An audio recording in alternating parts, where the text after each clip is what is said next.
Having heard this, Solomon believed Beelzebul was mocking him, and rebuked him, saying, "Be silent this very moment, and continue to saw the marbles, as I commanded you." And by the divine power vested in him, the demon obeyed. And Solomon commanded another demon to present himself, and a spirit appeared before him, with his face high up in the air, but the rest of him curled away like a snail. This was a spirit of the wind, similar to the Arabian jinn, Tephras, whom Solomon would meet in the future.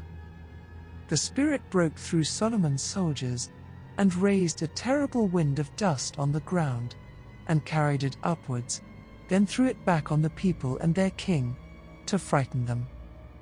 But Solomon stood up from his throne, and came forth.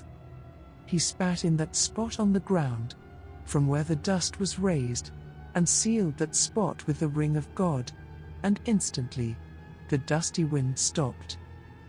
This is similar to the magic, some prefer to call it miracle, that Jesus did in the book of John 9 verse 6, where Jesus spat on the ground, and made a clay of the sputum, and anointed the eyes of a blind man with the clay, and the man began to see.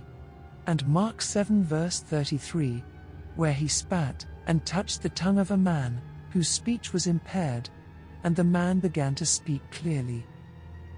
And so Solomon asked the wind spirit, saying, "Who are you, O wind?" Then the demon once more shook up the dust, and answered, "What would you have, King Solomon? What do you want?" And Solomon said to him, "Tell me what you are called, and I would gladly ask you a question." And the demon answered, "I am Tephras, the spirit of the ashes." And Solomon said to him, "What is your purpose?" And the demon answered, "I bring darkness upon men, I set fire to the fields, and I bring about broken homes, and make them useless. I am most busy in the summer, but whenever I get an opportunity, I creep into the corners of the wall, by night and day, from where I wreak mischief. I am the offspring of the Great One, and nothing less."